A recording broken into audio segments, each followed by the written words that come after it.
Qué bueno, por ahí te escuchamos, Ana, pero un poquito lejos te escuchamos. Gerardo, ¿qué tal? ¿Cómo estás? Buenos días, licenciada. Pues aquí motivado en la última tutoría prácticamente ordinaria, ¿verdad? Pero que aquí tratando de ver cómo salimos y finalizamos el ciclo. Qué bueno, qué bueno. Hoy vamos a hablar un poquito también sobre la motivación. Ya se nos fue el ciclo, 6 tutorías básicamente que finalizadas, chicos, no se sintió el tiempo. Ya quedan nada más las últimas entregas de trabajo, ¿verdad? Para ya decir que estamos del otro lado y terminamos el primer ciclo, ¿verdad? Así que solo me permiten, voy a comenzar a compartir la presentación. Este día, bueno, no sé si pudieron o tuvieron la oportunidad de leer. Es bastante contenido el del día de hoy. Son varios temas los que vamos a abordar.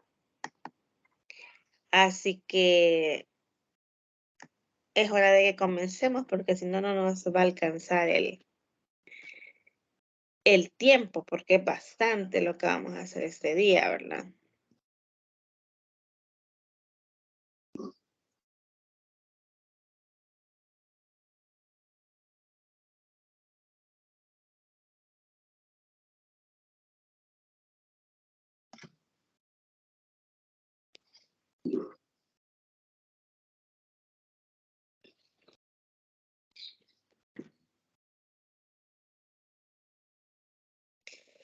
Dijeron sí, ahorita vamos a poner todos los contenidos ya para que vayan bien o estén bien entretenidos para la última tutoría. Dijeron lo mejor se espera al final, así que vamos a poder avanzar un poquito. Yo sé que ya pudieron ver ahí la presentación y estoy conectada desde mi teléfono para que vayamos con la secuencia, ¿verdad? Ya saben que cualquier consulta, cualquier duda, cualquier comentario que ustedes quieran hacer, pueden levantar la manito o abrir su micrófono y con mucho gusto pueden hacer, ¿verdad?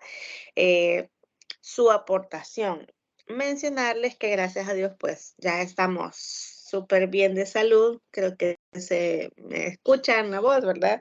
Me tomó un cierto tiempo en mejorarme, pero ya estamos con todos los poderes, chicos. Así que vamos a iniciar con esta sexta tutoría correspondiente, ¿verdad? Al 4 de junio del corriente año en la materia de elementos básicos de la psicología del adolescente, ¿verdad? Así que vamos a iniciar. Como siempre, ustedes saben que me gusta consultar cómo están y traigo un pequeño chequeo emocional un poco diferente. Me gustaría saber, ¿verdad? ¿En qué nivel están ustedes? ¿Será que están en el menos, ¿verdad? Que es en el rojo, con esa carita que enojada, ¿verdad? Demasiado contenido, mucha información, ya todas las materias nos están dejando demasiadas tareas, ya no encuentro qué hacer. Eh, Están como el color naranja, ¿verdad? Y como que, ¿y de qué vamos a hablar? No tuve tiempo ni tan siquiera de leer por tantas cosas que tengo que hacer. Están, puede ser como el amarillo, ¿verdad? En donde no tienen ni idea de lo que estamos haciendo, ¿verdad? O ni idea de lo que se viene a continuación, porque no tuve el tiempo de poder revisar y eso es válido si tenemos muchas cosas que hacer, ¿verdad? Y estoy como por el clima sin ganas, ¿verdad? Entre medio de que quiero y no quiero. Puede ser que ya esté como el verde, porque ya casi terminamos el ciclo, ¿verdad? Y siento que he aprendido y este día me siento motivado, como decía Gerardo, o como ya llegando al positivismo, ¿verdad? Como el verde, yujú, ya es la última tutoría, ya no voy a escuchar a la licenciada Ivonne.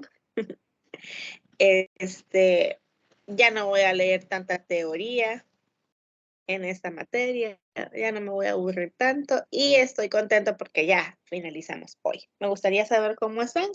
Pueden ser sinceros, ya es la última tutoría, no voy a tomar represalias contra ustedes. Es broma, chicos. Solo es para que nos animemos un ratito. Eh, Me gustaría escucharlos.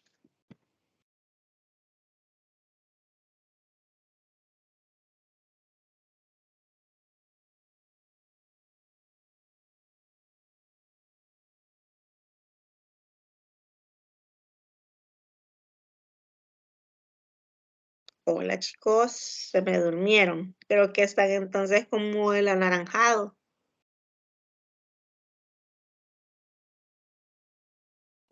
Bueno, estaba tratando de ceder la palabra. Primero las damas. Pero en cuanto a lo que es eh, este nivel, pues bastante conforme. Ha sido un ciclo, como usted menciona, pero bastante contenido y todo, pero bastante provechoso también. Especialmente con los contenidos que de esta unidad.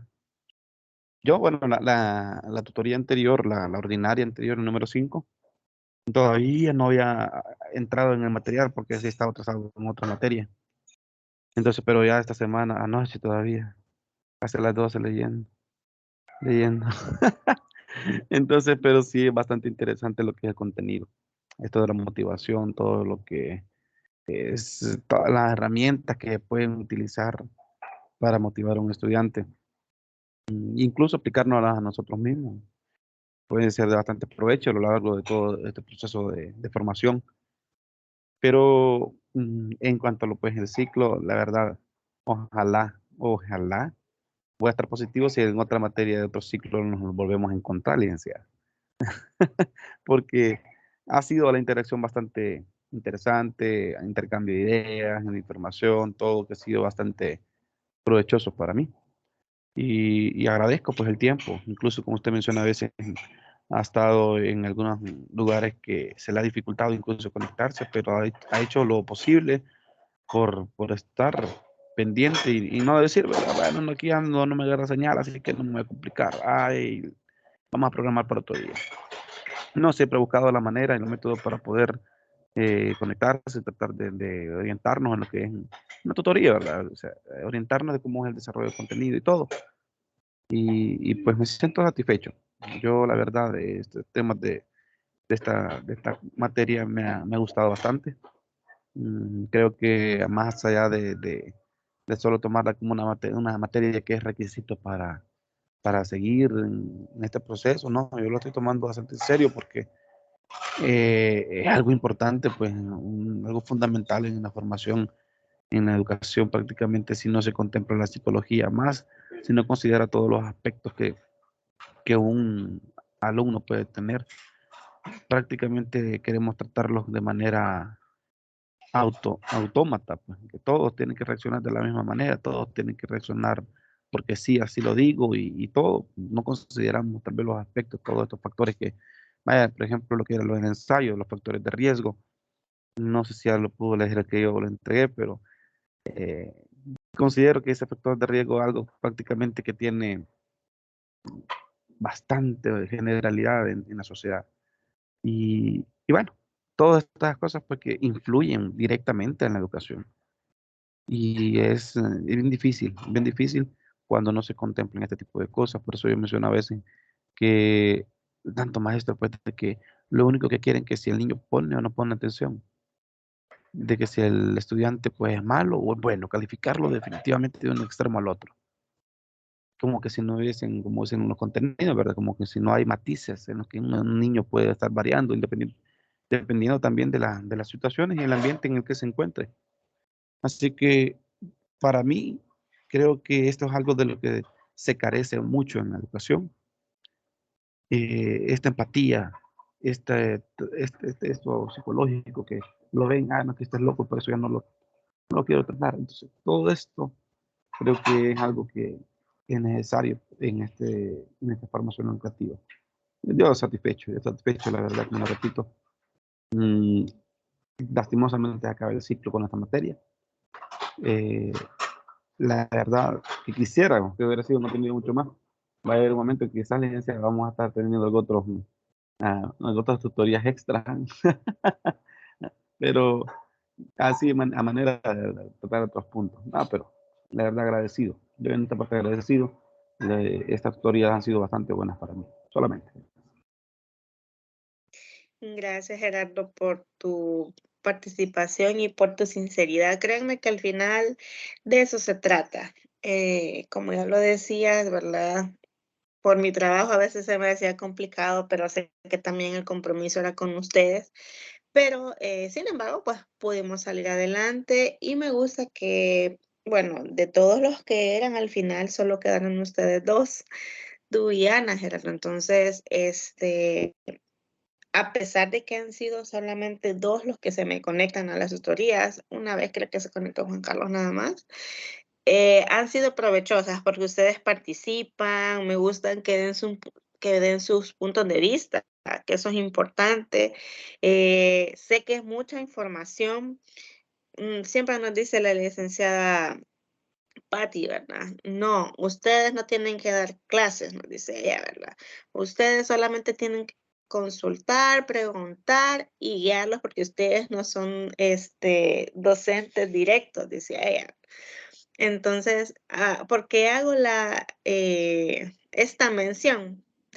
Porque de tanta información que es y de tanto que uno quiere, ¿verdad? Que ustedes también aprendan. A veces quisiéramos poner toda la información que aparece en la plataforma, en cada una de las presentaciones que se ponen. Entonces, y uno dice, no, es que esto también es importante, no, y que eso también es importante, no, es que esto también tiene que ir. Y se vuelve bien difícil por el hecho de saber que solamente tenemos 2 horas. Y la ventaja también es que ustedes participan. Y eso, aunque ustedes no lo crean, ahí lo vamos a ver ahora, significa que ustedes han tenido un aprendizaje significativo porque lo expresan, porque lo tienen ahí, ¿verdad? Esperando que sea un aprendizaje a largo plazo, como también lo vamos a ver. Entonces, me gusta que participen. Entonces, yo encantada. Ojalá que volvamos como que ya nos estamos despidiendo y eso debería ser al final, ¿verdad? Pero igual, volver a coincidir con ustedes en alguna otra materia, aunque igual son de la sede de Sensunte, a ver si nos toca. Pero igual, gracias Gerardo por tus aportes. No sé, Ana, si tienes algo que mencionar. Igual, era cosas que yo no sabía sobre la psicología de la adolescencia, siempre motivada también porque la caracteriza a María porque no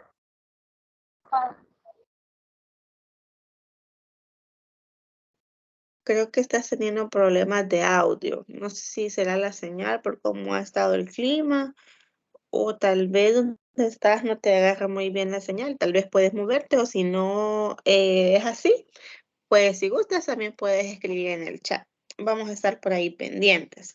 Bueno, entonces vamos a iniciar debido a que nos va a quedar exactamente 1 hora y media para poder abordar, ¿verdad?, los temas.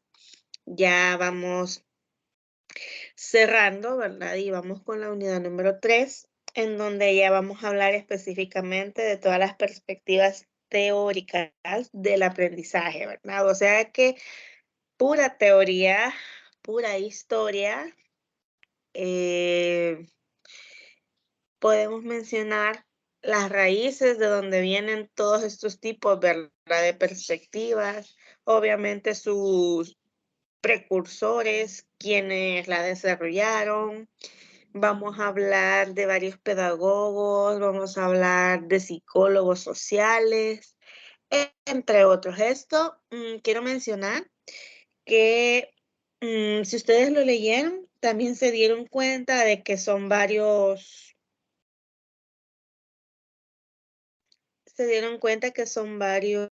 autores de los cuales hablamos casi al inicio de las teorías.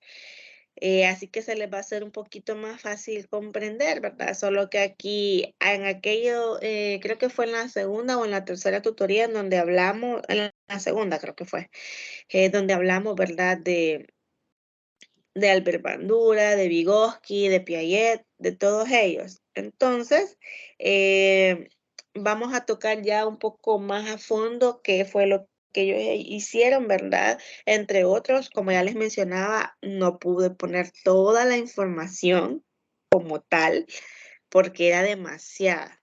Así que puse los temas como más centrales, los más importantes, aunque toda la información es importante, pero la que profundiza o la esencia como tal de cada una de estas perspectivas teóricas, ¿verdad? Así que vamos a iniciar.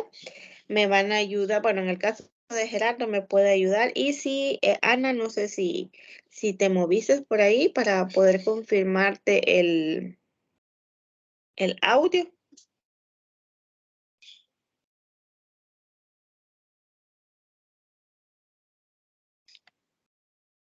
Ana. Un poco mala señal por acá. Si me puede escuchar. Sí, ahorita sí te escuchamos. Ok, cualquier cosita igual entonces nos ayudas ahí en el chat. Cuando se haga una pregunta, creo que sí tienes acceso al chat, ¿verdad?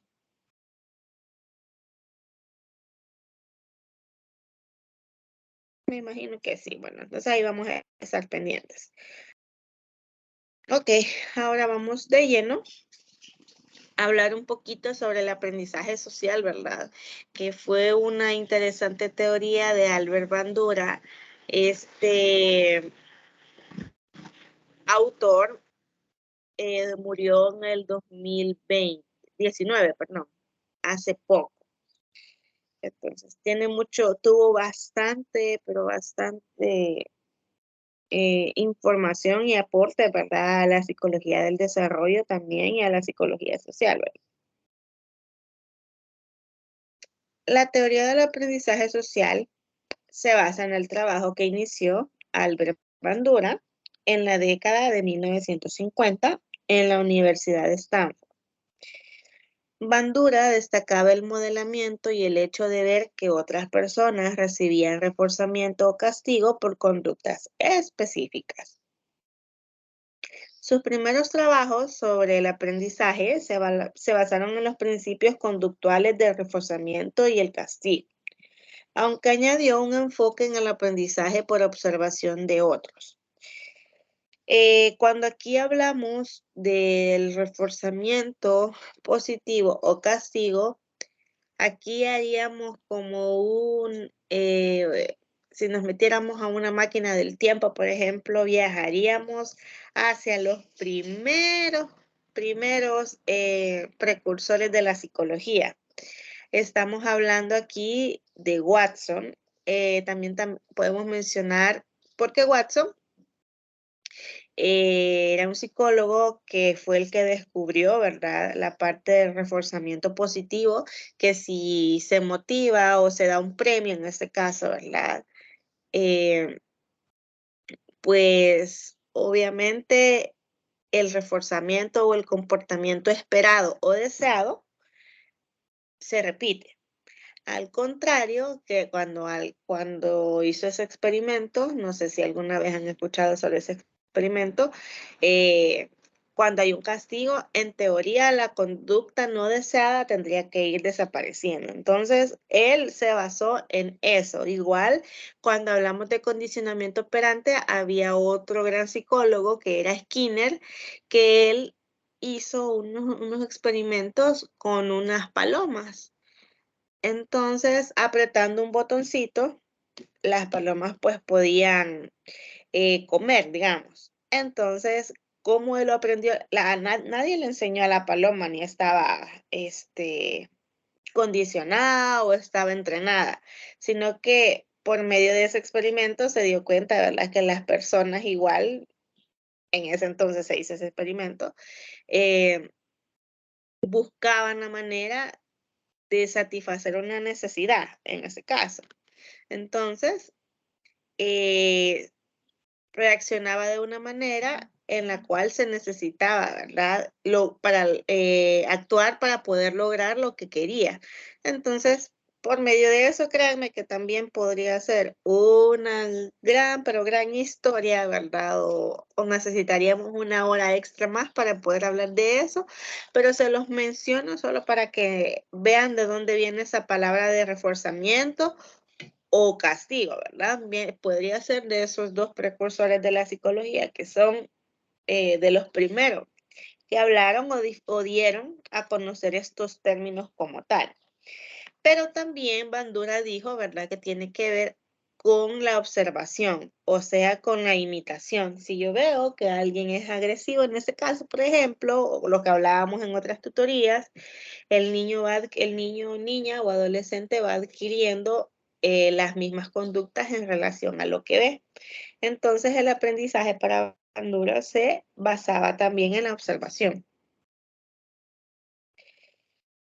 En sus trabajos, ¿verdad?, más recientes, Bandura se enfocó en factores cognitivos, o sea, factores mentales que tienen que ver con la psiquis, con nuestro cerebro, con nuestra inteligencia, con nuestra memoria, como las creencias, ¿verdad?, la autopercepción, cómo veo las cosas, las situaciones y las expectativas que uno tiene.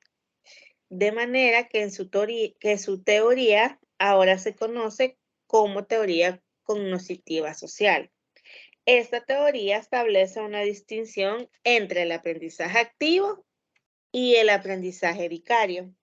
Mencionarles que cuando estaba leyendo, ¿verdad? Porque cuando uno estudia para la carrera de psicología ve un montón de cosas de estos, pero me pareció muy interesante esta palabra de vicario, fíjense, hasta puedo decir que que ayer que estaba terminando la presentación, todavía yo decía esa palabra no la había escuchado, no se me hace familiar y también aprendí el día de ayer, ¿verdad? Así que estos dos términos, ¿verdad?, tienen que ver con esta teoría cognitiva social. ¿Por qué habla de cognitiva social? Porque habla primero de la psiquis o de la mente para luego ser parte de la sociedad. Entonces tiene mucho que ver porque siempre se está en interacción social. No sé si tienen alguna duda hasta el momento. Sí, bueno, creo que tal vez en ese aspecto de estos dos tipos de aprendizaje, igual ya era la primera ocasión que escuchaba así sobre esto, aprendizaje vicario. Sí, pero es bueno ir teniendo estos conceptos. Lo que yo pude entender acerca de estos dos, bueno, según lo que tienen los contenidos, que por medio del aprendizaje vicario uno solamente aprende solo por la observación. Si ve algún resultado, por ejemplo, de que otra persona que por estar molestando a un perro, el perro la mordió, entonces solo por la observación voy a dar cuenta de que no es correcto estarlo molestando. Un ejemplo.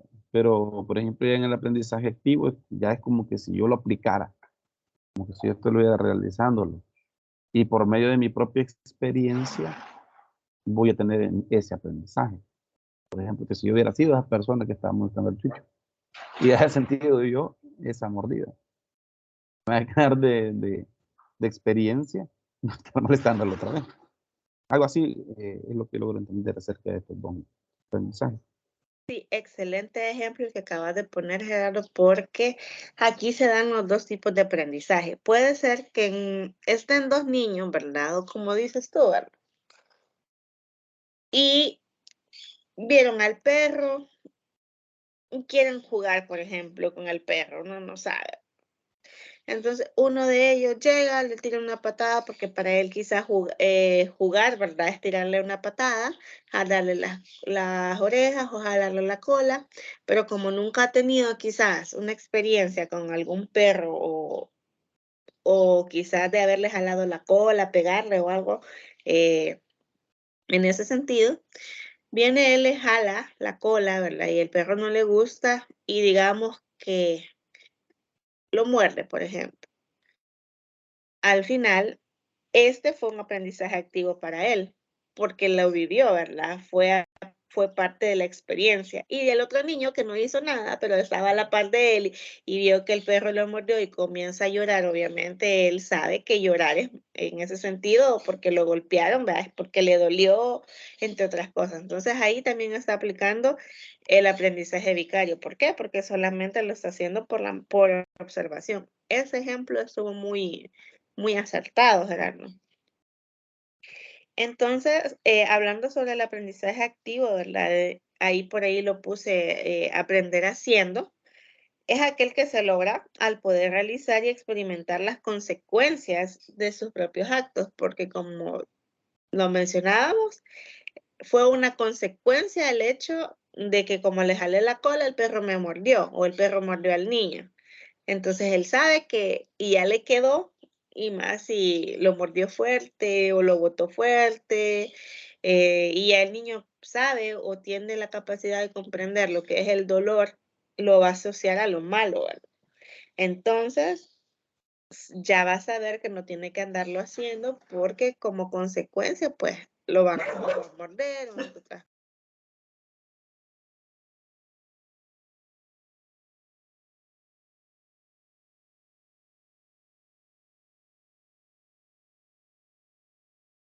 Entonces, en el aprendizaje activo, se considera que las consecuencias ofrecen la información.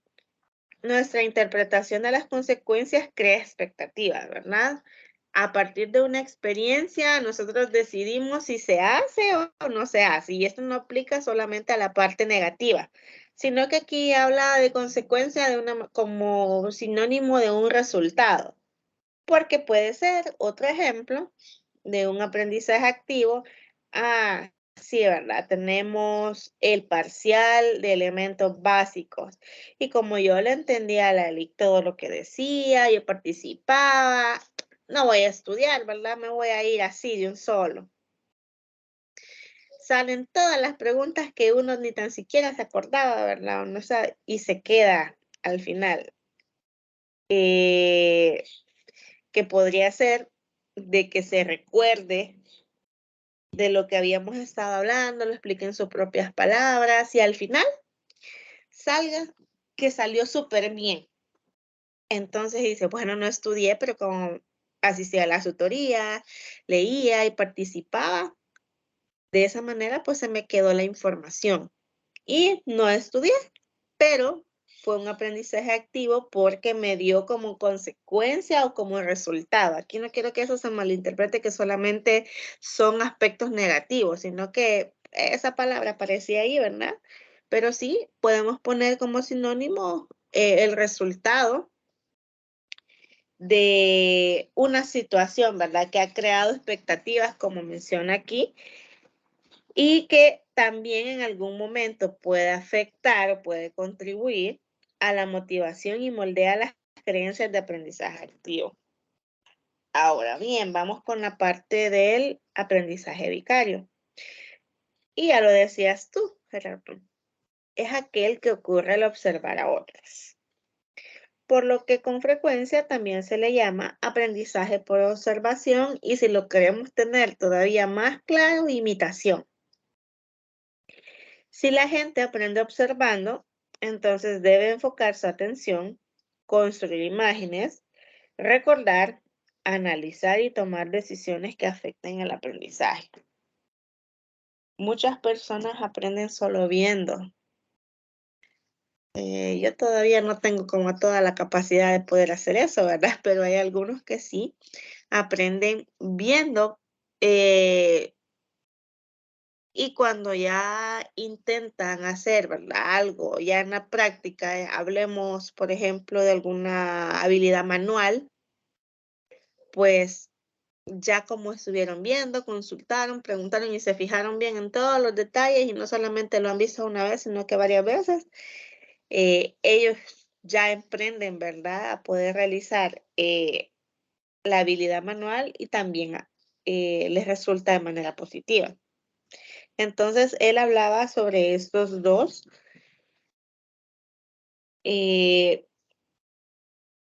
sobre esos dos aspectos, sobre el aprendizaje activo y el aprendizaje vicario. Entonces, si les sale en el parcial cuáles eran los dos tipos de aprendizaje de los que hablaba Bandura, o en cualquier otra actividad que les aparezca, ustedes ya saben que es el aprendizaje activo y el aprendizaje vicario.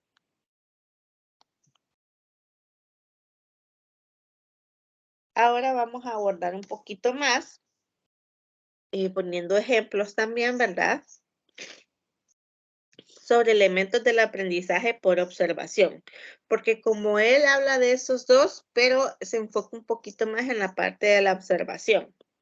¿Me ayudas por ahí a leer, Gerardo, porfa? Claro. Elementos del aprendizaje por observación. Mediante el aprendizaje por observación aprendemos no solo a ejecutar una conducta, sino también lo que nos sucedería en situaciones específicas si la llevamos a cabo. La observación puede ser un proceso de aprendizaje muy eficiente. La primera vez que los niños sostienen un cepillo de dientes, una taza o una raqueta de tenis, por lo general se cepillan los dientes. Beben o mueven la raqueta lo mejor que pueden, según lo permita su desarrollo muscular y su coordinación. Veamos con mayor detalle cómo ocurre el aprendizaje por observación. No es lo mismo que uno al final, ¿verdad? Tenga un cepillo de dientes y lo tenga, por ejemplo, para peinar a un perro o para peinar a un gato.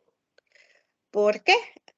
Porque cuando hablamos de cepillo de dientes específico, ¿verdad? Porque cuando los niños van creciendo, y creo que este ejemplo fue uno de los más claros que aparecía en el material, cuando los niños van creciendo, obviamente desde pequeñitos, cuando ya les salen los dientes, se les dice, ay, que los dientes, a nivel de razonamiento, pues comienzan a comprender cuáles son los dientes. Luego, puede ser que vean a sus papás metiéndose los cepillos a la boca, ¿verdad? Y cuando ellos quieren botar lo otro, ¿qué dice el papá? No, este es para los dientes. Entonces, comienzan a lavarse los dientes, comienzan los papás a ayudarles y luego de eso, el niño va creciendo.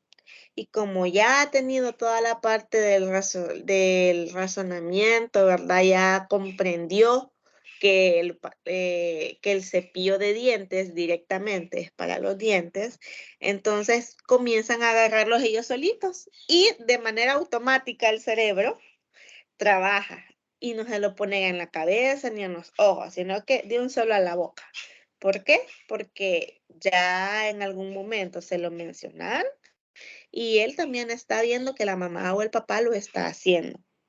Entonces, igual, ¿verdad? Aquí, eso es como, acuérdense que son documentos bien de otro país, llamémoslo así, ¿verdad? Lo coloqué así por el ejemplo, pero, o sea, una raqueta de tenis, ¿verdad? Uno se queda. Entonces, aquí podría ser la parte de una escoba, por ejemplo, poniéndolo o ya más adaptándolo a nuestro país. Una escoba. Muchos niños pueden ver que su mamá agarra la escoba, ¿verdad? Y comienza a sacar todo. Entonces los niños al principio solamente la agarran, pero de repente ustedes van a ver a los niños intentando disque barrer. ¿Por qué? Porque ven a la mamá que lo hacen. Y ese es un ejemplo claro que yo tengo aquí en mi casa. De repente veo a mi hijo que viene con la escobita, porque le compramos una escobita pequeña para él. Y él hace como que está barriendo, ¿verdad? Y lo hace específicamente dónde uno lo hace y cómo uno lo hace. Entonces creo que ese aspecto sí quedó bien claro, ¿verdad? La parte del aprendizaje por observación. Aquí dice que puede ser un proceso de aprendizaje muy eficiente. La eficiencia es cuando las cosas se hacen bien, al final, al contrario de la eficacia, porque la eficacia es el tiempo con el cual uno aprende y aquí puede decirse que la eficiencia es que cuando hay un aprendizaje, pues es exactamente como es el aprendizaje, ¿verdad? Como les mencionaba, lo de los dientes, lo de la escoba, que no se ocupa, ¿verdad? Para ir a meterla al baño, por ejemplo, no se ocupa para ir a meterla al carro. No, no sé si queda comprendida esa parte. O como la Silencio. chata, o como la tablilla. Que por cierto, con este clima dan unas grandes ganas de tomarse un chocolate bien purito de tablilla. No sé cómo están por allá con sus climas ustedes. No, un cafecito cargado por ahí. Ay, no, la vez pasada me tomé un café helado y me dio dolor de cabeza. Tantas ganas que tenía de uno y nada, me dio dolor de cabeza. Helado. Sí, un café helado, un mocachino helado, Ah, vaya. pero no, me dio dolor de cabeza. Así que tiene razón, no cambia el caliente.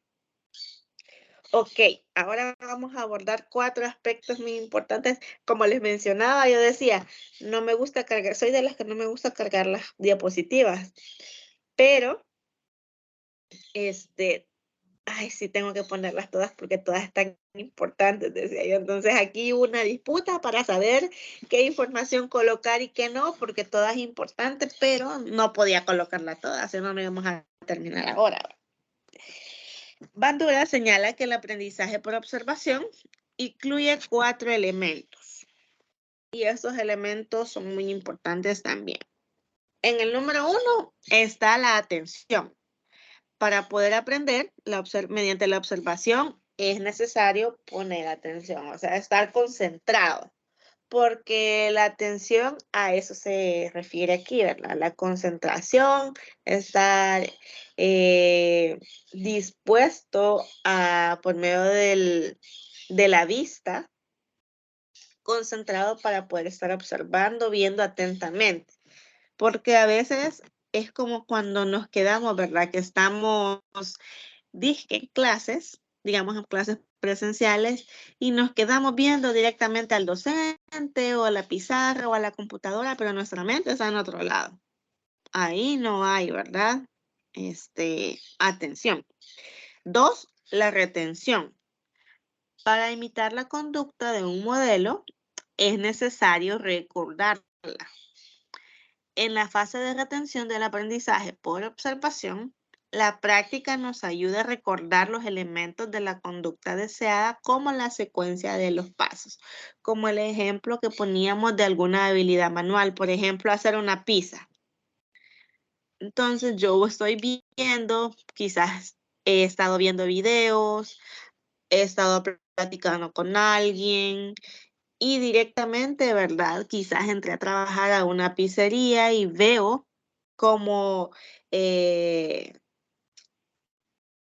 tiene que hacerse la mezcla, los ingredientes, cuántos ingredientes son, todo eso si yo pongo atención, ¿verdad? Ya me dijeron que son, por ejemplo, si es de jamón, son tantas lasquitas de jamón, ¿verdad?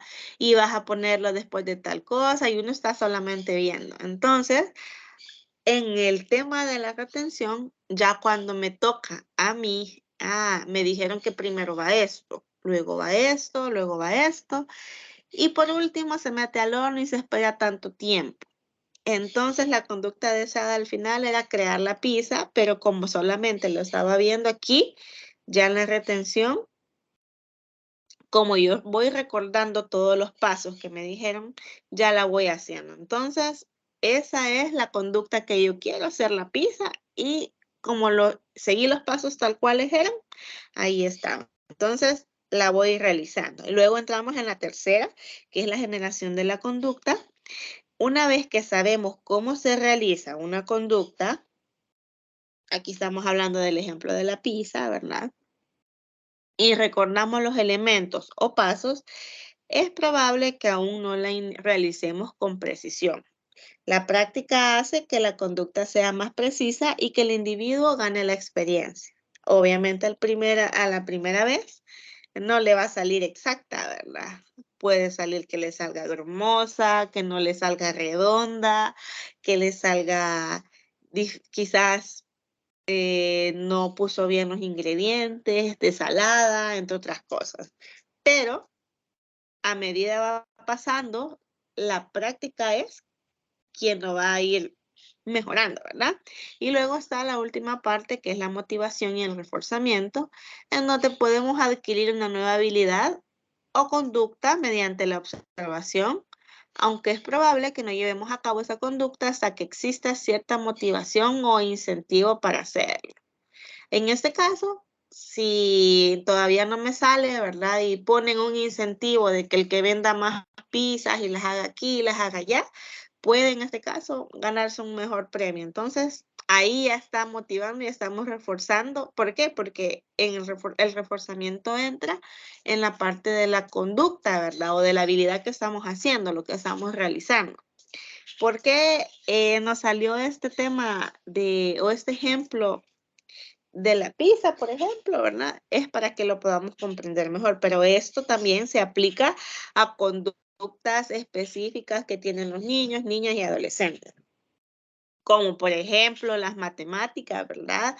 El poder sumar, el poder aprender alguna, por ejemplo, ay,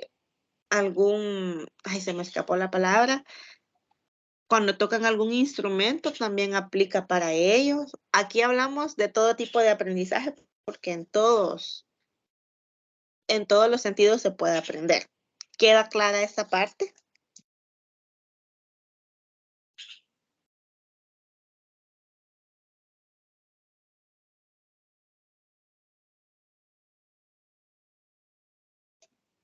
¿Preguntas, consultas, dudas?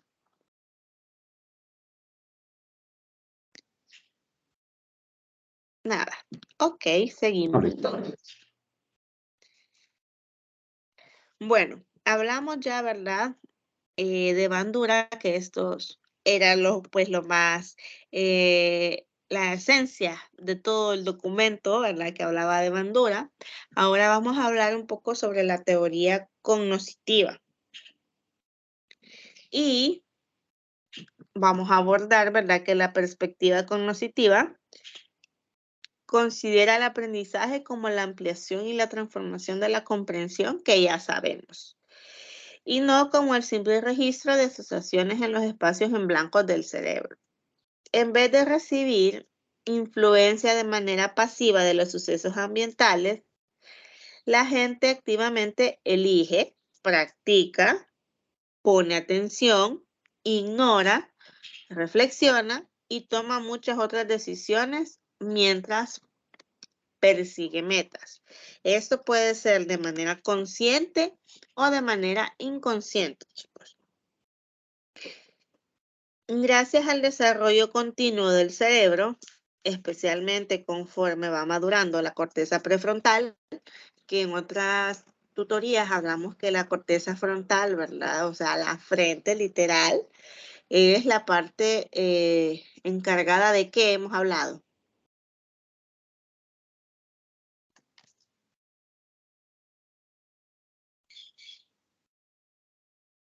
Ay, se me escapó ahorita. Ana.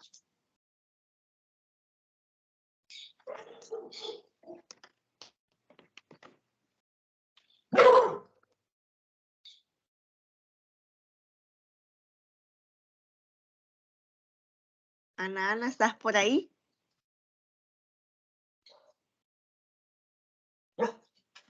Hemos hablado específicamente que la parte de prefrontal es la parte encargada básicamente de la personalidad y de la toma de decisiones. Entonces, hablando ahí, podemos mencionar que por eso dice, ¿verdad?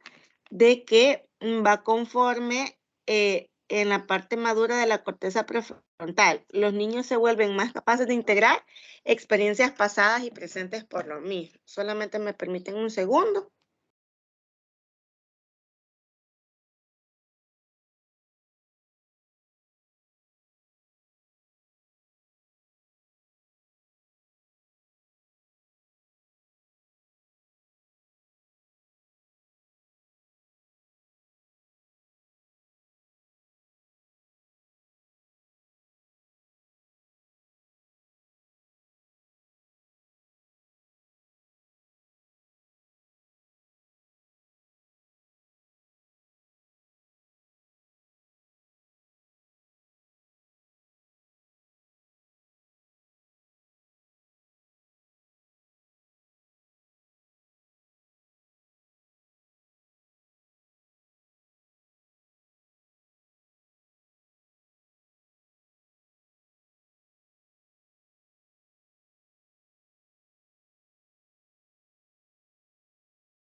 Permítanme, chicos, que me sucedió algo. Permítanme.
Ok,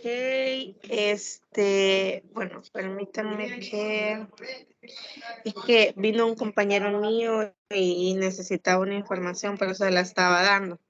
Así que vamos a iniciar con vamos a seguir con la parte del análisis, el control, la abstracción, el espacio de memoria, la velocidad de procesamiento y la interconexión de la información hacen posible la autorregulación y el desarrollo cognitivo continuo. Hemos estado hablando en anteriores tutorías sobre este término, ¿verdad? También. Creo que sí se me escucha, ¿verdad? ¿Me confirma, Gerardo?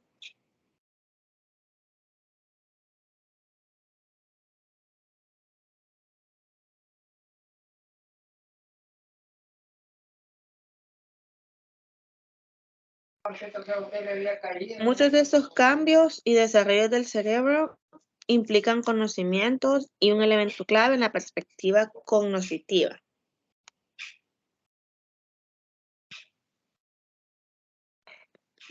Ellos pueden, y hay 5 aspectos importantes que se pueden tomar en cuenta, ¿verdad?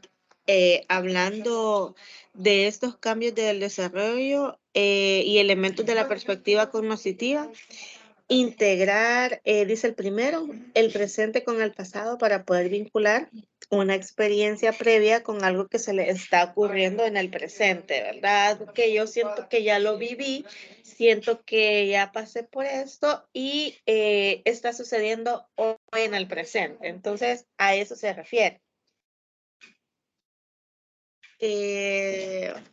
Ana, ¿estás por ahí? por aquí estoy, no sé si me puede escuchar.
Hola, hola.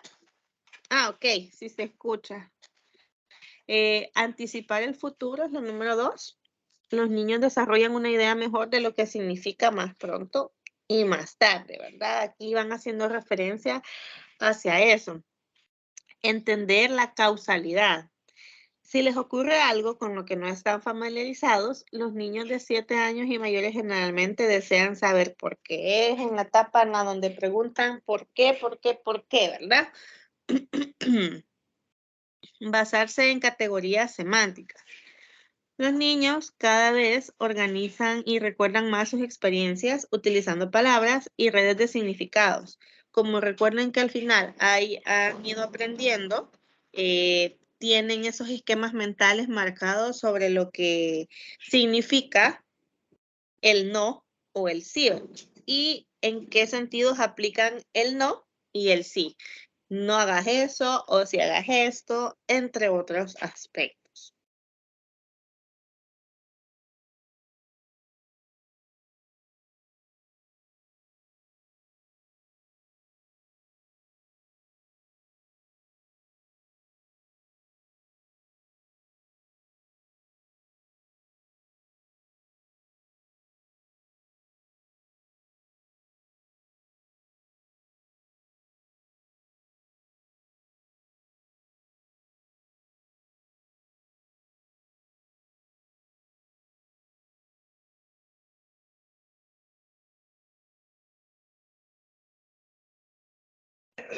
No sé si me puedes ayudar a leer la última, Ana. Los niños cada vez son más capaces de entender relaciones constatadas, como más grande, más pequeño, más chico y más alto, de aplicación de manera flexible. Ahora sí te escuché muy bien. No sé, ¿me podrías ayudar a dar una explicación de lo que tú has comprendido?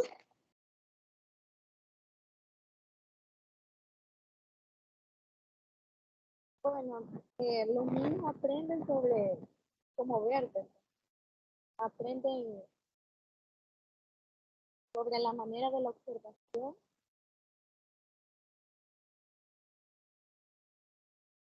Ujú, te Y escucho. están observando, están aprendiendo, por ejemplo, si usted mencionaba sobre su hijo de la escuela, que ellos imitan lo que uno hace,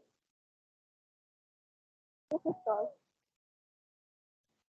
Muy bien. Entonces, hay 5 aspectos, ¿verdad? Integrar, anticipar el futuro, entender la causalidad, basarse en categorías semánticas y detectar relaciones entre sucesos y conceptos.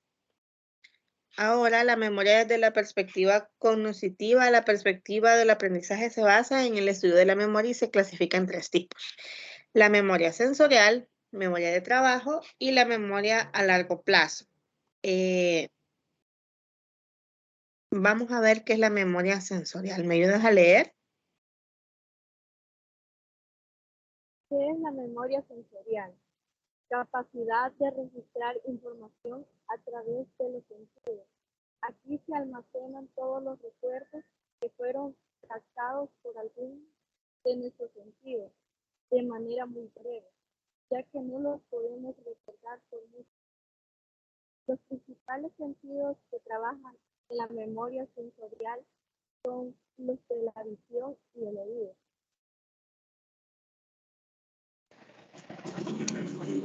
Según tus palabras, ¿qué es la memoria sensorial entonces con lo que acabas de leer?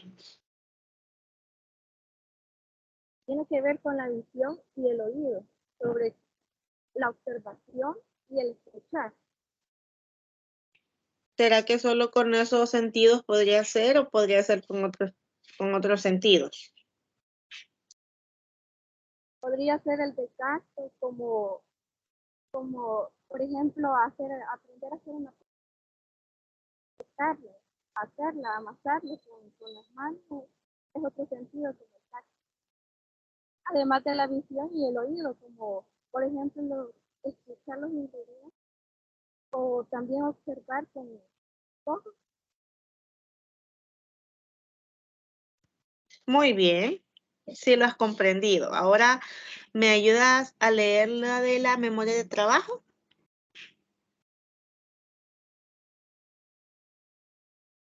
La memoria de trabajo. La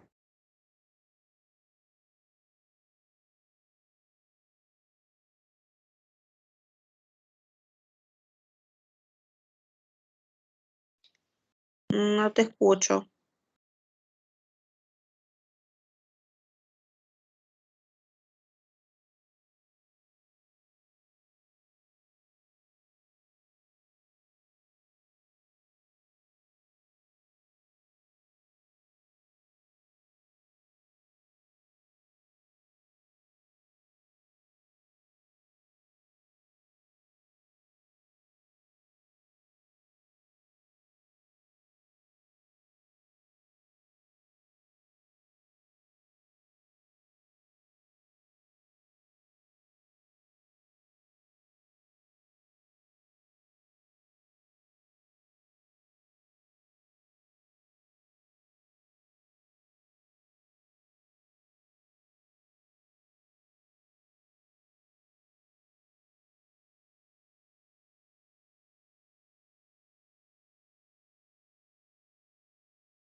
Hola Ana, ¿estás por ahí?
En cuanto a la memoria de trabajo, se dice que es la capacidad de retener y manipular información temporalmente para tareas cognitivas realizadas en la vida diaria. Y tiene aspectos importantes como que retiene la información durante unos segundos y es de manera temporal. La memoria de trabajo puede retener solo de 5 a 7 elementos a la vez, porque tiene poca capacidad. Y la memoria de trabajo retiene y manipula la información. La memoria de trabajo depende del control de la atención y del esfuerzo mental que uno ponga. Entonces, si uno está motivado, obviamente va a poder tener un mejor desenvolvimiento en su trabajo. Ahora vamos con la parte de memoria a corto plazo. Aquí menciona que se trata de un almacén transitorio y de codificación rápida en el cual la información es analizada, interpretada y organizada para su posterior almacenamiento duradero. La información es retenida durante un breve periodo de tiempo y alrededor de 20 segundos. Nuestro cerebro es tan complejo que puede trabajar de esa manera. Posteriormente puede perderse o puede transferirse a la memoria a largo plazo. O sea que aquí, por ejemplo, entra en la parte de la música, de las canciones. Puede ser que solamente escuchemos una o dos veces la canción y de repente la andamos cantando, ¿verdad? Pero es porque al final se guardó en la parte de memoria a largo plazo.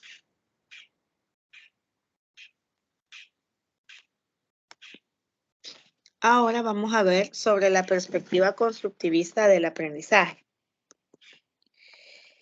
Las perspectivas constructivistas están fundamentadas en las investigaciones de Piaget, Vygotsky, los psicólogos de la Gestalt, que la teoría Gestalt de la psicología habla sobre cerrar ciclos, Bartlett, Brunner y Rogoff, así como en la filosofía de John Dewey, y el trabajo de Jan Eve en antropología, para mencionar algunas de sus raíces intelectuales, o sea, de dónde se basa todo esto.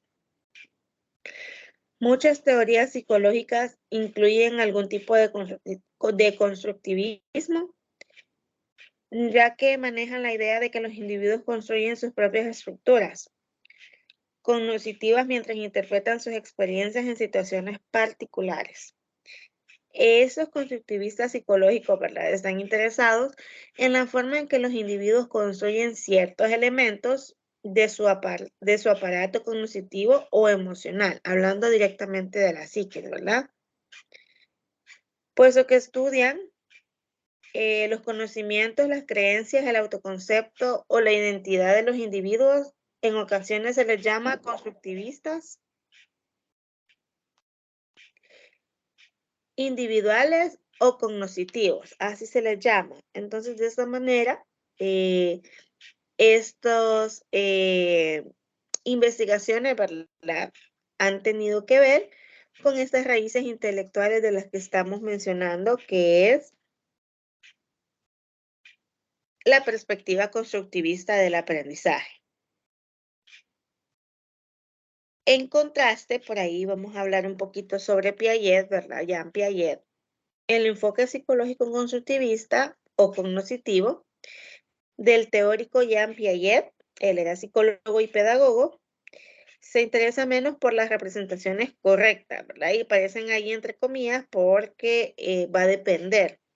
Y más por la forma en que los individuos construyen los significados, o sea, los esquemas mentales de los conceptos que cada uno y cada una va realizando de manera individual en relación a la experiencia que uno tiene.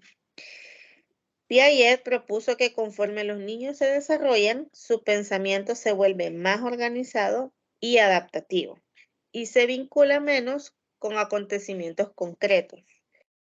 Piaget tenía un interés especial en la lógica y la construcción de conocimientos universales que no pueden aprenderse directamente del entorno, sino que tiene que ver ya, ¿verdad?, directamente con la conservación o la reversibilidad. Piaget creía que el ambiente social es un factor importante en el desarrollo, pero no consideraba que la interacción social fuera el principal mecanismo para modificar el pensamiento, al contrario de otros que consideran que la parte social, la interacción social, que muchas veces conlleva a la presión social, tienen que ver o inciden en la parte de cómo una persona puede llegar a pensar.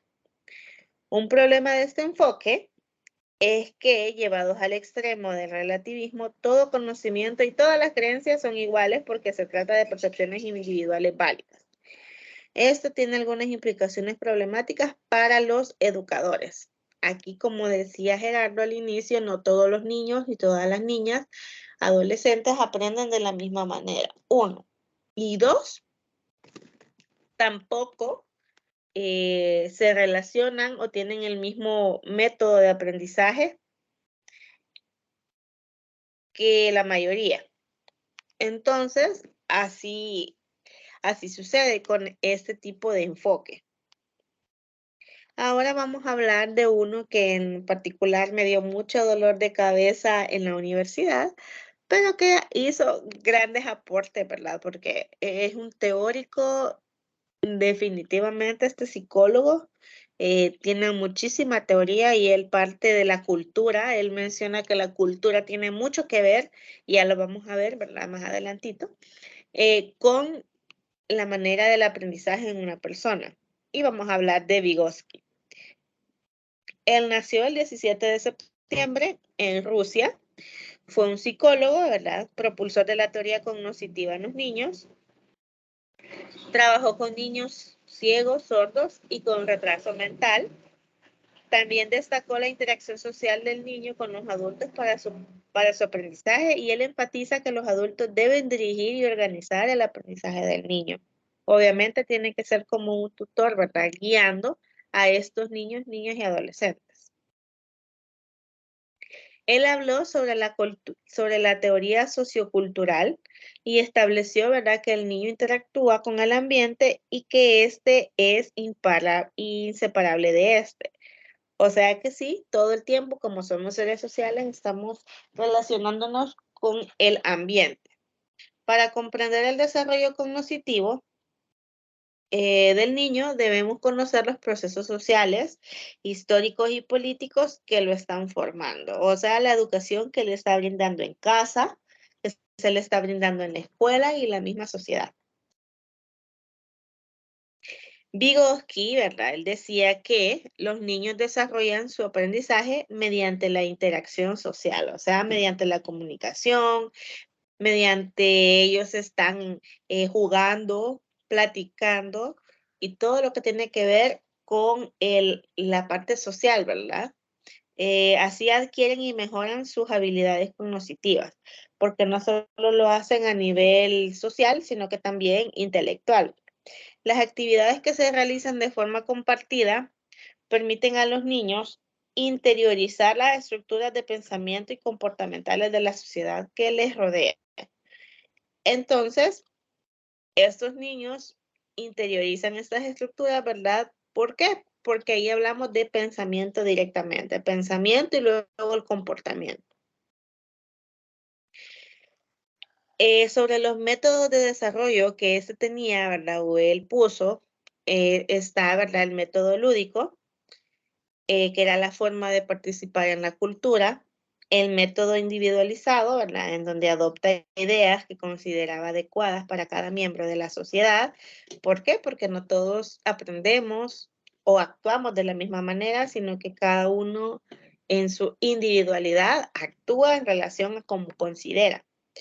El método socializador, el aprendizaje por influencia del ambiente y el entorno social, lo que ya mencionábamos, habiendo una predisposición, y si el ambiente, pues aquí tiene que ver, sí, tiene que ver muchísimo, porque va a depender de esto para que pueda realizar, ¿verdad?, o no realizar el comportamiento deseado.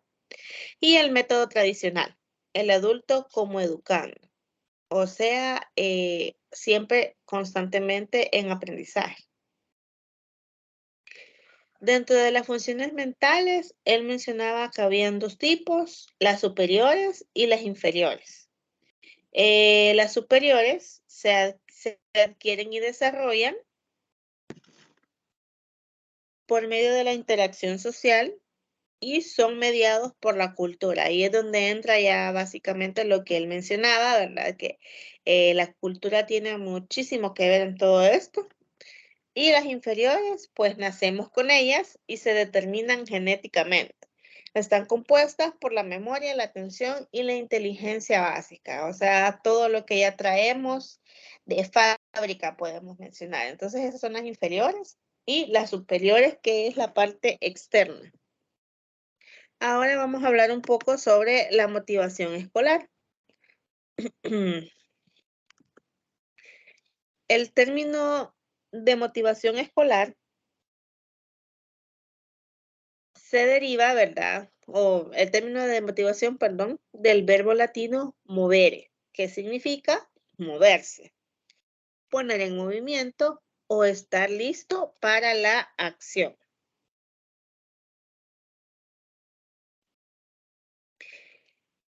También otra de las definiciones es el impulso o fuerza que nos dan energía y nos dirigen a actuar de manera en que lo hacemos, ¿verdad? Aquello que esa energía que nos sale para poder realizar, ¿verdad? Lo que estamos haciendo. La motivación es un estado interno que activa, dirige y mantiene la conducta.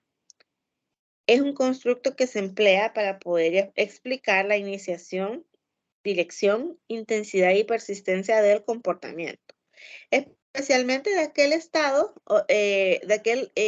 orientado hacia metas específicas. Si queremos salir, ¿verdad? O queremos realizar, por decirlo así, queremos graduarnos o salir bien en este ciclo, tiene que haber la motivación. ¿Cuál es esa motivación? Para no dejar esa materia, poder graduarme y ser profesional, ¿verdad? Entonces, ahí aparecen y dependiendo de eso, hay dos tipos de motivaciones. ¿Cuáles son estos dos tipos de motivaciones? Pues está la motivación intrínseca y la motivación extrínseca, que es la que está por dentro y por fuera, podemos mencionar. ¿Cuál es la intrínseca? Esta pues busca la satisfacción dentro de la persona, porque yo quiero, ¿verdad? Porque a mí me nace, porque es lo que yo deseo. Y está la extrínseca, que tiene como objetivo obtener una recompensa o evitar un castigo externo. Por ejemplo, ahí aparecen dos iconos, ¿verdad? Aparece uno de un corazoncito en la motivación intrínseca y un signo de dólar en la motivación extrínseca. ¿Por qué? Porque en el corazoncito lo que necesitamos es buscar la satisfacción de la persona. O sea, si quiero tener una buena pareja, si quiero, ¿verdad? Aprender algo, un deporte, o cualquier situación, ¿verdad? Que tenga que ver con experiencias propias, pues a esa se refiere la intrínseca. Y la extrínseca es, ¿verdad? Cuando estoy trabajando y en mi trabajo me ponen una meta, entonces yo necesito, ¿verdad?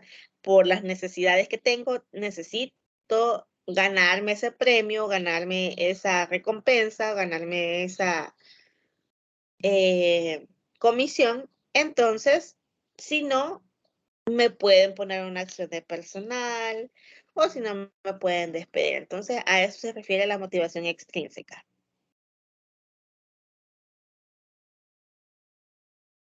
La motivación en el aula depende de tres tipos de factores. El primer factor está relacionado con el alumno. Y ahí hay 7 ítems más, ¿verdad? En donde el número 1 habla de los tipos de metas que uno se establece. Luego, la perspectiva.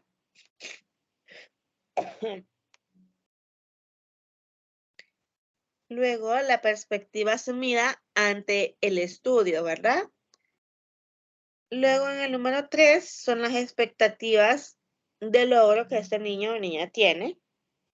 En la 4, hablamos sobre las atribuciones del éxito y el fracaso. Eso dependiendo si se lo enseñaron, ¿verdad? si ya tienen esos esquemas mentales sobre qué es éxito y qué es fracaso. Número 4, atribuciones, no, perdón, 5, habilidades de estudio, la planeación, que tiene mucho que ver con la parte autónoma. Ahí creo que se equivocaron al colocarlo porque se lo saqué tal cual estaba en el documento. Aparece la parte de el manejo de la ansiedad y la autoeficacia. Luego vamos con algunos factores relacionados con el profesor en relación a la motivación, la actuación pedagógica, cómo yo lo voy a realizar, de qué manera voy a enseñar, el manejo interpersonal, cómo manejo mi inteligencia interpersonal con mis alumnos, si me llevo bien, no me llevo bien con ellos, los mensajes y retroalimentación con los alumnos, ¿verdad? Es decir, la parte siempre de la motivación, las expectativas y representaciones, luego la organización de la clase, luego el comportamiento que modela el docente, ¿verdad? Si solo es un docente que llega y, bueno, copien la página del libro en su cuaderno, página 40, cópienlo y luego me lo enseñan para ver si lo hicieron bien, y él llega, se sienta y está en el teléfono, obviamente no hay un aprendizaje y no va a haber una motivación.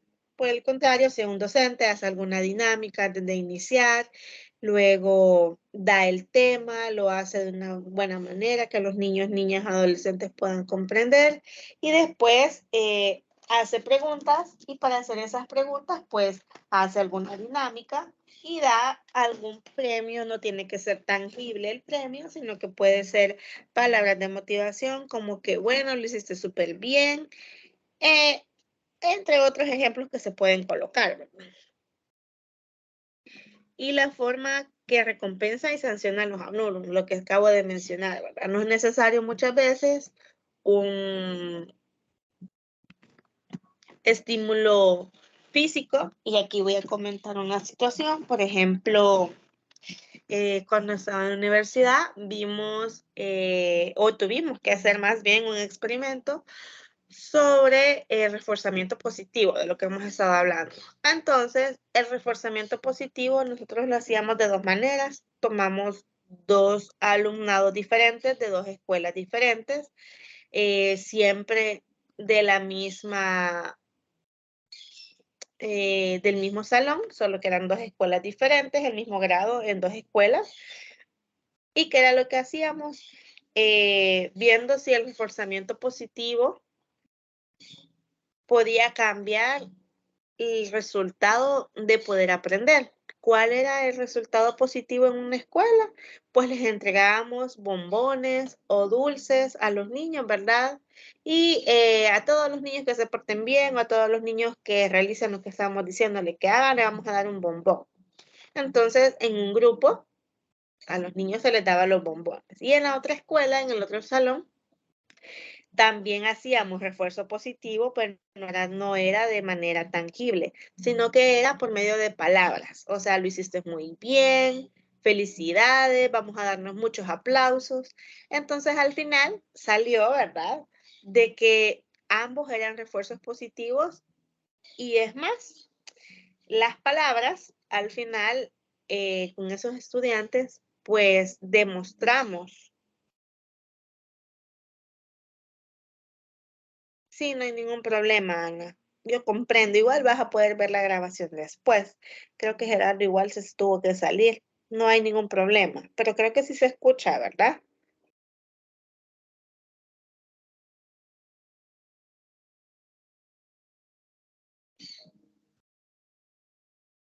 Ahí por el chat me puedes comentar. Entonces, al final quedamos en que los chicos a los cuales les decíamos las palabras de motivación eran los que ponían más atención y se sentían mejor que a los que les dábamos un premio tangible, un bombón, un chocolate, un churro. Entonces, quedó la parte esta, ¿verdad?, de los factores de la motivación relacionados con el docente. ¿Por qué? Porque nosotros motivábamos a los niños con las palabras. Y luego están los factores contextuales, ya la parte del ambiente, ¿verdad? Porque arriba hablábamos del profesor y de manera individualizada del alumno. Entonces, en la parte del contexto, ¿verdad? Tiene que ver los valores y la práctica de la comunidad educativa. El proyecto educativo y el currículo, ¿verdad? ¿Qué es lo que están enseñando en las materias? ¿Qué materias van a hacer actividades? Si en moral y cívica, por ejemplo, hay alguna actividad que tiene que relacionarse con la comunidad y todo eso, pues, tiene que ver, a eso se refiere. El clima del aula, no se refiere a ver si está lloviendo, no está lloviendo, no, simplemente se refiere a las relaciones interpersonales, ¿verdad? Si el docente es enojado, si el docente es cerrado cuando un estudiante llega, entre otros aspectos, ¿verdad? Porque muchas veces no se llevan muy bien los docentes con los estudiantes y en otras ocasiones, pues, los mismos chicos piden a la misma docente o al mismo docente por la manera en cómo se llevan. Las influencias familiares y culturales, que esto también se relaciona con la parte del alumno en la parte de arriba, ¿verdad? Y la aplicación de principios motivacionales para poder diseñar la enseñanza y la evaluación. Entonces, estos factores contextuales son básicamente el resultado. Son diferentes, sí, porque va a depender de cada tipo de motivación, porque los factores relacionados con el alumno, pues son propios del alumno, ¿verdad? Que se van sembrando y cultivando ahí. La del profesor ellos pues, si no tienen motivación, obviamente a los chicos y chicas, pues no les va a ser como tan sencillo tampoco. Y como ya les mencionaba sobre ese pequeño experimento que nosotros hicimos, influyó muchísimo la parte en la que se recompensan y sancionan a los alumnos, porque en la primera aula solamente dábamos los bombones, los dulces o los churritos en cada sesión o en cada jornada que teníamos, pero no les dábamos aplausos, no les decíamos muy bien, lo estás haciendo súper bien, y al final ganaron o se quedó comprobado que mejor las palabras las palabras, los aplausos,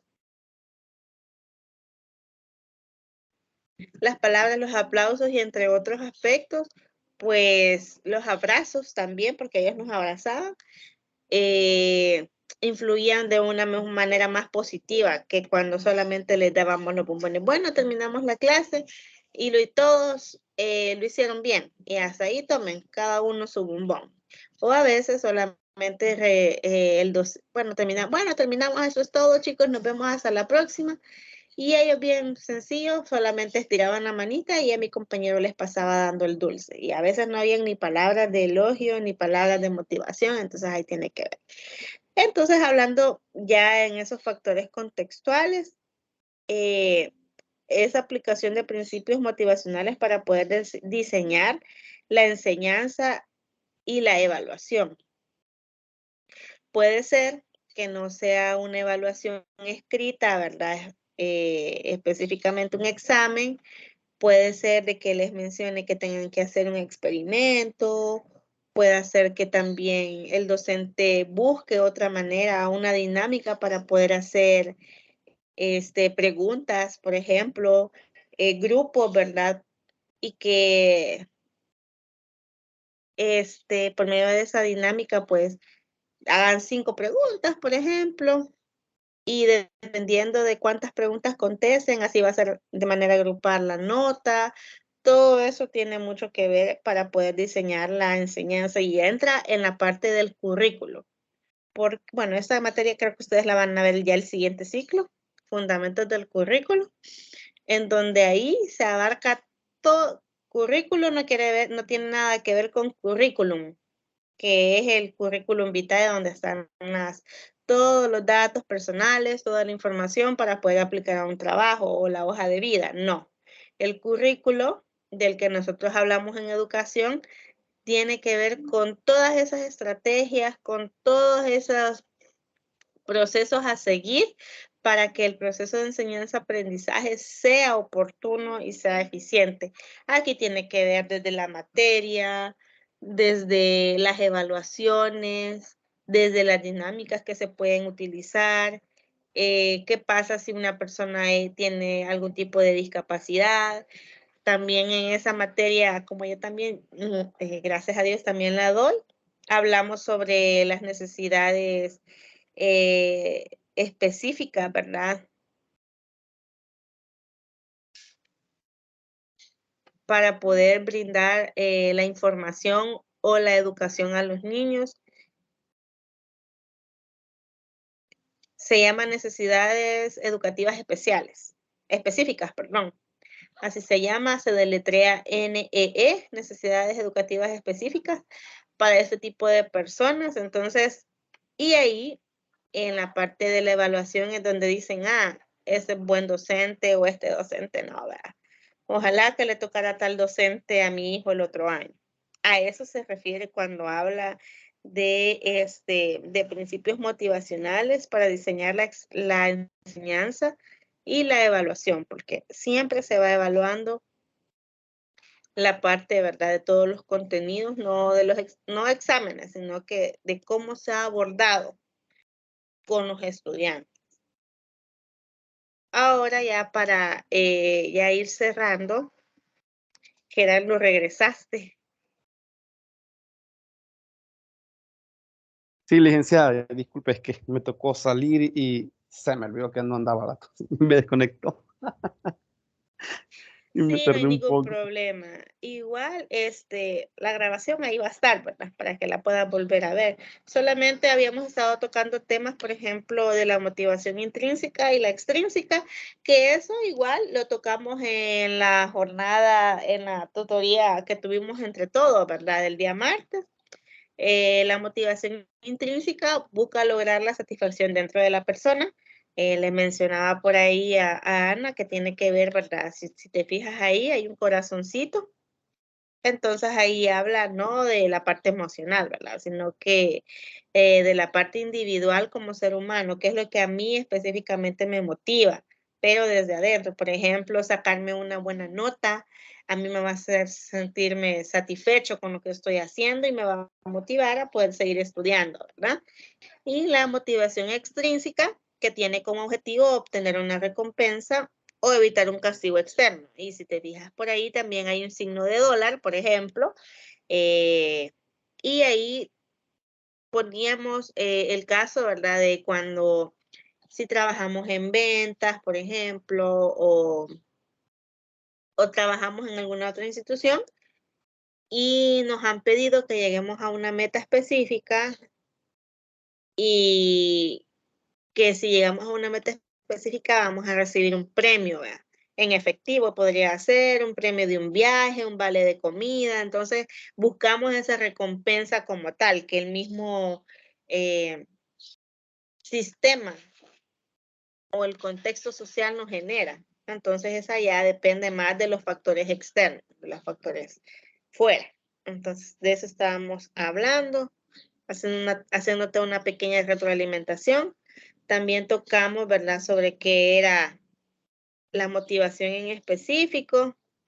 Y creo que lo de Vygotsky, pues ahí lo puedes revisar tú porque son varias cositas importantes que pusimos por ahí. Ahora el modelo de target, vamos a tocar eso, este lo puse tal cual. El manejo deliberado de la motivación en el aula encaja en el campo de las denominadas estrategias de apoyo, las cuales permiten al aprendiz, en ese sentido el estudiante, mantener un estado propicio para el aprendizaje. Las estrategias de apoyo pueden optimizar la concentración, reducir la ansiedad ante situaciones de aprendizaje y evaluación, dirigir la atención y organizar las actividades y tiempo de estudio. Cuando un docente es muy empático, le gusta bromear, le gusta poner ejemplos, no es serio, no solamente se llega a sentar y a leer, eso motiva a un estudiante y a veces dicen, no, sentí el tiempo, ¿verdad? Ya tocan el timbre y ya, no, maestra, no se vaya, viene con la de viene la profe de matemáticas, que no sé qué, por ejemplo. Entonces, es porque el docente utiliza diferentes estrategias para poder motivar.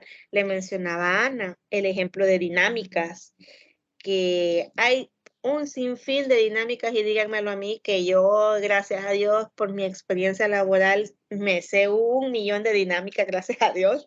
Hay de animación, de presentación, de integración, de relajación. Hay un montón de tipos de dinámicas separadas, ¿verdad? Para un grupo en específico, por ejemplo, si somos nuevos, una dinámica de presentación para todos. Si veo que mis estudiantes se me están durmiendo, pues yo hago ahí puedo hacer una dinámica de animación para que nos riamos, ¿verdad? Si estamos muy tensos después de un parcial muy pesado, un examen o unas exposiciones, ¿qué puede pasar? Pues yo puedo hacer una técnica de relajación, una dinámica de relajación, ¿verdad? Hay un sinfín de situaciones o de que se pueden realizar. El fin es no tener desmotivados a los estudiantes, porque también por eso se da mucho la deserción escolar. Las estrategias de apoyo ejercen un impacto indirecto sobre la información que se va a aprender y su papel es mejorar, el nivel de funcionamiento cognitivo del alumno, habilitando una disposición afectiva favorable. Otro de los aspectos que funciona aquí, por ejemplo, es cuando se deja una tarea o un tema en específico y se les dice a los estudiantes, bueno, hoy vamos a hablar sobre las drogas, chicos, por ejemplo, con los estudiantes adolescentes. Entonces, quiero que cada uno realice un drama o un psicodrama, ¿verdad? O un sociodrama, que son cosas diferentes, y cuenten una historia o busquen una historia, por ejemplo, en internet o en YouTube, de alguien que ha estado pasando por las drogas y dejó las drogas, ¿verdad? Entonces ustedes lo van a dramatizar. Aunque ustedes no lo crean, esas cosas sí funcionan. Ahí se explota no solamente el liderazgo, porque alguien ahí tiene que ser el líder en decir, bueno, comencemos a buscar, ¿verdad? Y vos vas a ser fulano de tal, y esto lo podemos hacer de esta forma, y los demás van secundando. También se puede explotar la creatividad. Es que para esto podemos utilizar tal cosa, puede mencionar alguien. También el trabajo en equipo. ¿Por qué? Porque pónganle un nombre al equipo, ¿verdad? Por ejemplo, nos vamos a llamar los Power Rangers, por ejemplo, ¿verdad? He tenido un grupo que se colocó así la vez pasada. Y ahora con ustedes, los Power Rangers, ¿verdad? A los otros les puede causar gracia, pero a ellos los empodera. Entonces, hay muchas cosas que cuando habla de estrategias de apoyo se pueden utilizar cuando alguien está ejerciendo en un lugar y está con alumnos. En el caso de los niños, pues con alguna dinámica, con alguna marioneta, con algún títere, se les puede animar, ¿verdad? En el caso de los adolescentes es diferente, pero no significa que no se puede. Por eso es que ellos muchas veces se sienten más identificados con algunos docentes, que les llama más la atención cómo dan la materia, porque no solamente les ponen que las tareas o que escriban y hasta ahí, ¿verdad? Sino que muchos pueden explicarle y tiene que ver con la motivación que da el docente, como lo hablábamos anteriormente. Entonces, eso hace que hagan clic y es de manera favorable porque favorece el aprendizaje. Lo interesante es que el docente puede mediar en la apropiación e internalización de dichas estrategias de apoyo en sus estudiantes. O sea que sí podemos hacer mucho por los estudiantes, solo es cuestión de que nos actualicemos, nos renovemos, estemos a la vanguardia de la tecnología. Fíjense que incluso voy a comentarles ya para ir cerrando, porque ya casi cerramos.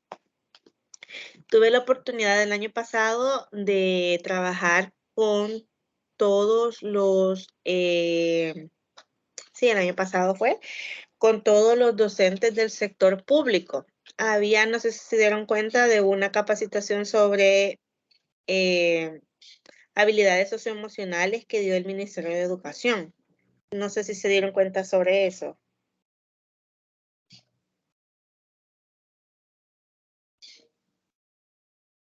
Sí, licenciada, sí me di cuenta acerca de eso. Algunas de las actividades que desarrollaban incluso era tal vez ejercicios o algo para iniciar la clase, para iniciar la jornada, donde le dedicaban 10, 15 minutos para iniciar lo que era la jornada con actividades físicas, una manera de desestresarse o entrar en ambiente. Algunas de esas actividades desarrollaban en cuanto a eso, por lo que más o menos pude notar. Quizás ese ha de haber sido otro, porque en el que a mí me tocó era por parte de una institución que se llama Infot, Instituto Nacional de Formación Docente. Entonces, todos los docentes, la mayoría podía tener el acceso a poder pasar ese curso. Entonces, ¿por qué lo traigo a colación ahorita? Porque éramos docentes enseñándole a docentes. ¿Por qué? Porque estábamos en la parte de la pandemia y todo se había vuelto de manera digital. Habían muchos docentes ya casi de la vieja escuela, podemos mencionar ya experimentados, ¿verdad? Con mucha experiencia y trayectoria, en donde la metodología que utilizábamos, porque yo trabajaba con otra compañera, éramos dos los que estábamos, teníamos 4 grupos, veíamos a más de 80 docentes diarios. Entonces, y no todos eran jóvenes, habían muchos que eran jóvenes, ¿verdad? Y le entendían a la computadora, le entendían a los programas, le entendían a las aplicaciones, pero habían unos que no. Y a medida se le fue explicando, ¿verdad? Porque era un periodo de un mes con todos esos docentes, ellos comenzaron a mencionar, no, es que esto sí lo puedo hacer con mis alumnos. Es que nosotros antes podíamos utilizar Google Classroom porque comenzaba eso, ¿verdad? Pero ahora con esto yo se lo puedo pasar a mis estudiantes. ¡Hey, qué chido está esta aplicación para poder utilizarla con los estudiantes! ¡Qué fácil! ¿Y a qué voy con esto? Que una vez ellos habían aprendido a utilizar las plataformas digitales, porque no todos podían utilizarlos porque estábamos marcados por el viejo régimen, ¿verdad? De la escuela presencial y las clases. Cuando vino la pandemia fue una revolución total en donde todos tuvimos que migrar de la presencialidad, ¿verdad? A toda la virtualidad. Nosotros, ¿verdad? Los de esta modalidad, pues ya llevábamos la ventaja, podemos decir. Siempre les digo eso a mis estudiantes después de la pandemia, porque ya estábamos en línea, pero las demás personas no. Entonces, estos tipos de estos docentes al final se motivaron. Y luego, como ellos, era solamente 2 horas los que estaban en la capacitación y luego andaban trabajando, ¿verdad? Realizaban su quehacer docente, comentaban que habían puesto en práctica tal cosa y que los niños se habían emocionado y que los adolescentes, porque había de todo tipo, ¿verdad? Entonces, una vez dijo una que hasta había llevado globos, dijo, hizo una actividad y así, ¿verdad?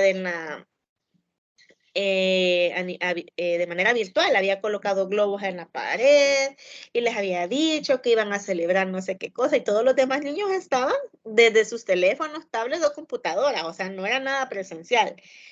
y que los había sentido motivados y que los había sentido contentos y que ella, a partir de que los había visto así, y era una casi que viejita, iba a ver de qué otras herramientas le brindábamos nosotros para poder realizar, ¿verdad? Con ellos. Y ahí nosotros le dimos varias técnicas con mi compañera, con mi colega, y ellos emocionados. Entonces también estas estrategias de apoyo de las que aquí hablan, nos referimos a esas, ¿verdad?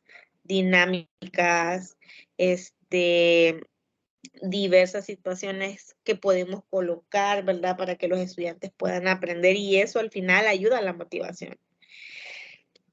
No sé si tienen alguna duda, algún comentario. Yo siempre me emociono contándole mis experiencias, ¿verdad? Pero es porque uno puede hablar a partir de lo que ha vivido y por eso casi siempre se los comento, porque son cosas que van a pegar, ¿verdad? No les voy a venir a hablar algo que quizás no he vivido o un ejemplo que no puedan comprenderlo. No sé si tienen alguna duda, comentario, ya última tutoría, ya no me van a tener que estar escuchando, ya no me van a aguantar, ay, gracias a Dios, ¿verdad?